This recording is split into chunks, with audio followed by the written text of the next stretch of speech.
shines a new light on our people and gives actors and actresses different opportunities to become, or so excuse me, participate in different films and in different genres. Hmm. Awesome. Yes. Awesome.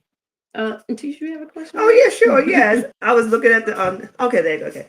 My question is, Mr. Malachi Johnson. When growing up as a child, did you experience any acting classes, or did you engage in any theater Mm. productions? So growing up, believe it or not, growing up, I love to dance. So I was I was a creative person. I was always a creative thinker. I've always had that creative mindset. Growing up in the '90s, we had it was good TV, it was good shows. Yeah. Whether cable or not, it was always something good to watch. So that had an Mhm. impact on me as well. But I love to dance. I was a outgoing person, even as a child. I was an outgoing person. But as I grew, I learned that storytelling was my nick. Storytelling was my passion. Oh, You know, okay. my father was a writer. He had wrote a couple of books, stuff like that. So I guess I'm writing from him. So Okay. I, I had a wide imagination growing up too. So I used to take what I used to imagine and used to try to write it on paper. And then when you're younger, your attention span is shorter. So I used to start some things, Mm. stop, and then start, and then stop. But I always had ideas, and I always would watch movies and say, "Oh, I could have done it ending better. Or I wish there would have been a sequel to this." So you always wish it was something more to what you're watching. Hmm. All right, awesome. You mentioned something about young actors and Yeah. actresses. So how is it that you incorporate what you do to oh, I'm asking the wrong question. How do you fit them into what you do? So in the DMV area, you have a lot of upcoming new talent, looking for opportunities Yes. like that. And so what I try to do is try to work with new people all the time. I love bringing back old people I've worked with because it's, especially if they were good to work with, good to get along, they professional and stuff like that. I love to bring them back, but I also love to mix them with some new people and get the new people of a chance to Right. Yes. experience that and, also mesh with the older people, kind of get some experience and kind of vibe off of them and, also get to do different genres of films, sci-fi, um, thriller, stuff like that. So, try Mhm. to, dramas, try to get them that experience and doing other genres of film than we're normally used to doing, and getting, people of color in different roles than we're normally used to being in. Awesome. Awesome. All right. Yes, I want to piggyback what you were saying. What inspired you to want to be an actor, director, and filmmaker? Because you wear so many hats. So, what inspired me was, like I said, it goes back to storytelling, seeing things on Mhm. screen, view watching things on TV and saying, I can write this, I can write that. And also like, Yeah. the God-given imagination I have to be able to create certain things and create, different things using different genres and being able to tell different stories that I hope they give people meaning. I guess what I'm trying to say, give people something to think about after they watch it. It's not just Mm. entertained about; it's something to think about. Anything that I do has a morality, has a theme at the end. With the Mhm. film itself has a theme. So I want people to Mhm. be able to take from it and be able to say, okay, I enjoyed that. And be able to take something and be able to apply it to real life and say, okay, Mm. relate to that character. I can relate to being in this situation, that situation, and being able to walk away saying, that was good. I enjoyed it. That story had meaning. I was able to take something from it, and it had an impact on the person Mm. to the point where, they can't wait for the next one or they can't wait to see what else I do next. Mhm. Awesome. Yeah, I amazing. like your way of thinking. I like that for them to take away something, but that was going to be my question. You answered it before I asked. so Tisha. Oh yes, okay. My question was for you was how did storytelling open the door for you to start acting? So at first, my goal was always to be a filmmaker. I have been acting, I'm gonna say, in 3 films. They weren't big roles, but they were just, Yeah. Mhm. roles. But I was my first role was okay. So when I first started off in the industry, I was a PA, of course. I started with as a PA for 2 years. It was a it was one scene we were doing where the actor that the director had, Mike McCorkle, who's one of my mentors, who brought me Mhm. into this industry. One of the actors called out. In industry, stuff happens. People call out. People flake on you. Stuff happens. And so they were trying to scramble, trying to find a male actor to try to fill that role. And so, they was like, you know what, I was kind of close to the age that they were looking for. So at that time, I kind of had to, clean up, go get outfit, the next day and try to. I had to jump in there. I had to become that character. I had to do what I had to do to make stuff move. To keep stuff moving, keep stuff shaking. So that was my first taste of acting. On screen or being a part of a film, stuff like that. So it was good, but it was also a test for me to adapt. And you have to be able to Yeah. adapt. Awesome. I went from right there in that second. I went from a PA to act. To that role in that movie. And then it goes back to a PA, but the being able to adapt and be able to take on more than one position in film is always the goal, in front of the camera, behind the scenes, whether it be sound, whether the goal is to always learn every position or every role. So just in case somebody falls out or can't make it or stuff happens, you can always jump in and do what you have to do to make stuff happen. Okay, thank you. But you keep answering the question before we can ask the question. So my question was going to do, how do you bounce back from something that throws a monkey wrench in the works? So I've had a monkey wrench thrown a couple of times. What I had to do is I had to use one, an emotional intelligence, and two, everything plays out of my head, whether, because when certain things, everybody doesn't bring the same level of professionalism that, Right. or the same concern that you have with. Everybody doesn't have the same level of intelligence that you have. So some people may do things without thinking and not understanding how it affects not just you, but it affects the whole production, Right. affects everybody else on set. So what I had to do was really let things play out in my head of, okay, if I react this way, this is going to happen. React that way, that's going to happen. And I had to sit and think, oh, how will this help me? You might be in a situation where somebody, I've had a situation where somebody walked off my set knowing we had a full day of filming, and I had to think fast. I had to, okay, what can I do to replace this scene? What can I do to replace that scene? It was a situation where, yes, I should have went off. Yes, I should have got mad. That's not going to help me right here and now in the situation. It's not going to help.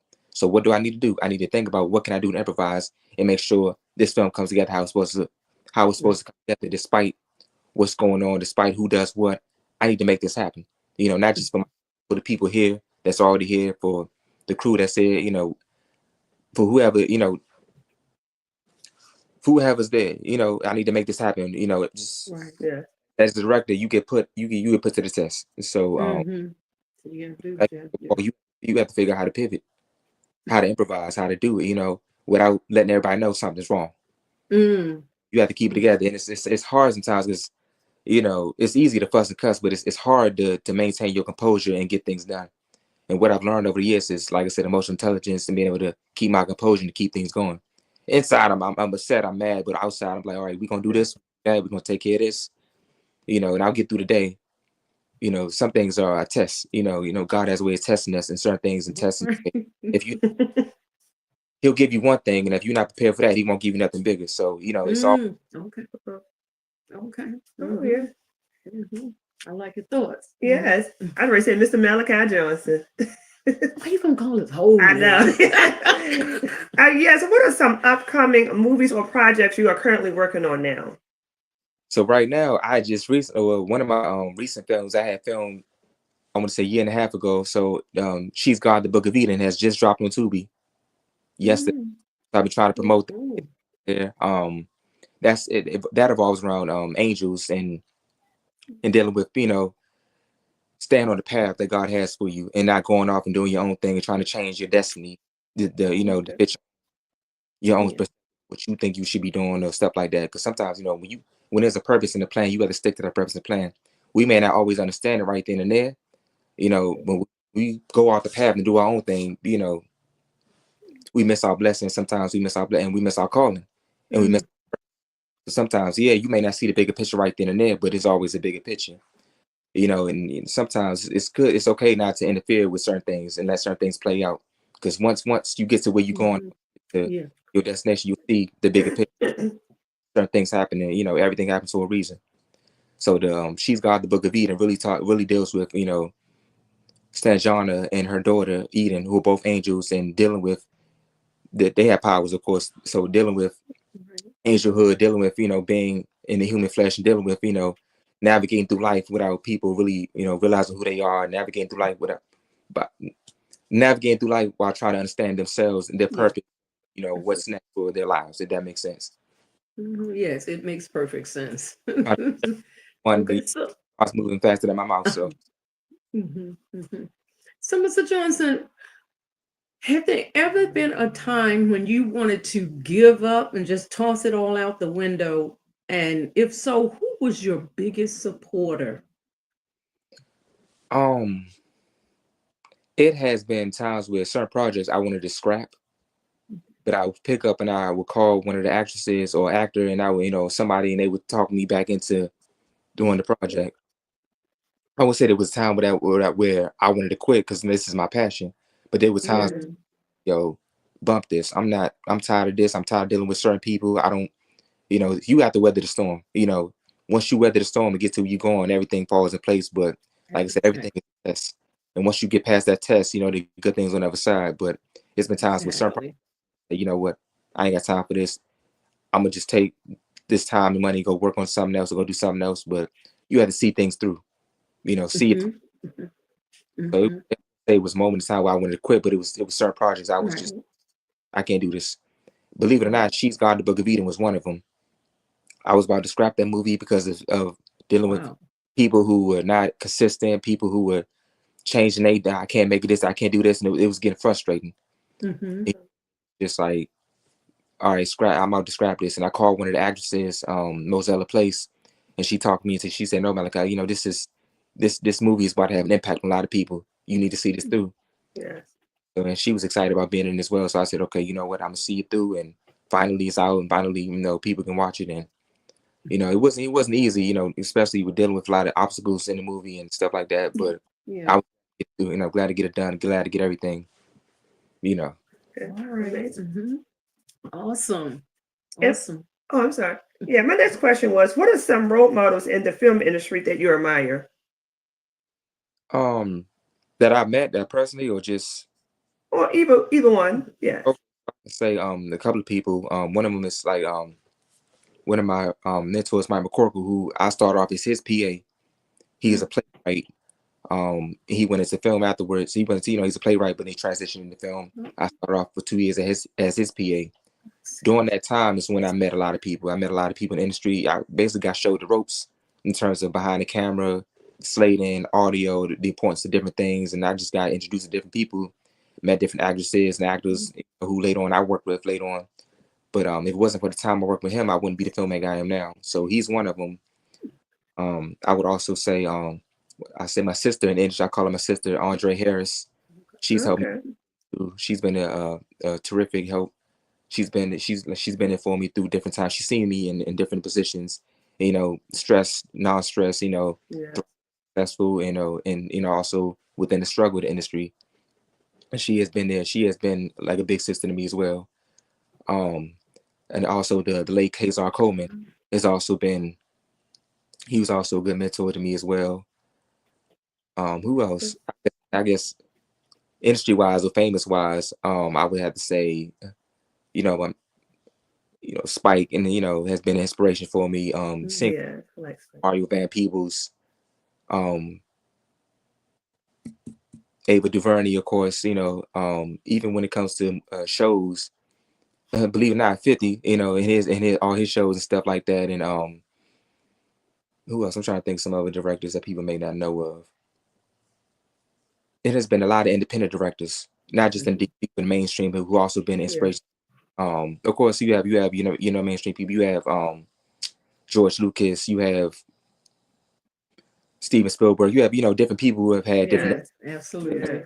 They've also played a part, in my development in terms of creativity, in terms of the things I want to put out there. So it's been different things throughout my life and different watching different movies and different genres that have played a pivotal part in my career and my development as a filmmaker and storyteller. Mm. Okay. Awesome. Awesome. I'm going to go back and revisit something you said in regards to what you wanted people to take away from your movies, uh, that they can see themselves and apply something into their life. So is that something you planned to go into your film so that it will be like a lesson that people can learn? Absolutely. It's always what Okay. about all my films is always something to take away. It's always a moral to take away from it. It's always whether it be trust yourself, whether it be trust God, whether it be trust the process, whether it be overcoming an obstacle, whether it be seeing things through, whether it be, having heart, having the courage, whether it be, sticking together as a family, whether, it would be trusting yourself, trusting your instinct, whether it be learning from other people's mistakes, learning from your mistakes, Yes. make things right. No matter what it is, it's something that we all have been through and all can take away and all can relate to. So no matter what there's always something to take away from my films and always something to apply to your life and say, you know what, yeah, I've been there, yeah. I can relate to the characters I'm in Absolutely. the situation. Something that ministers to the Yes. people. Right. Okay. My next question was, how do you use not only the acting and the productions? How do you support your community that you're a part of? One thing I try to do is give actors of color as much opportunity as possible. I try to I work with kids as well. I work with youth actors as well. It's a few short films and TV and then web series on YouTube that I've done. That I work with the kids and try to get them that exposure as well. Also, and I try to do films that uplift the community. I had this short film called A Lesson at the Board, and it deals with peer pressure. So I wanted Okay. in the movie, that movie is about dealing with peer pressure. It's about right and wrong and knowing right and wrong and being able to change your fate or being able to change your outcome based off of doing the right thing, even when it's hard to, Yes. Wow. get back and making sure people can see my stuff, relate, and also have, take something from it and apply it to their own lives. That's always the goal. Exactly. Yes. No, but when you said peer pressure, boom, the light came on for me that, wow, that's a book. That's a book right there in itself. Okay. But my question is, so how can people reach you if they want to be a part of your films, or if someone wants to donate to your filmmaking? How can they reach you? My personal email, well, they can reach me on Facebook, Malachi Johnson, Instagram at He Got Heart. That is one whole word, at HEGOTHEART, He Got Heart. My personal email is Malachi, MALACHI 591 at gmail.com. Normally when I have casting calls or something, I'll use my other production company email, which is Faha Films with FHAH films at gmail.com, and I'll have people submit through there. And I have another email too, but I mainly have people submit through the Faha Films. Yeah. And then also, what else am I? I'm on TikTok as Mammoth CEO. That's MANMCCEO. But yeah, mainly social media I'm available, and also like I said, my personal email, stuff like that I'm available. Where else am I available at? I have a couple of pages on YouTube because I have all the pages, all the different companies. Yeah. Once you lock in with me, and if you want to see something, whether it be web series or short film, I'll send you the link so you can see all that. But I don't want to go down a line of this. Once you lock in, or once you want to request, whether it be, say you have a child or something, you want to show them something, I can say, okay, I'm gonna change this web series, a short film based off of this and that, and you can see, so it'll be, once you connect, I'll send you, whatever you're looking for, what I've done and stuff like that. Okay. Awesome.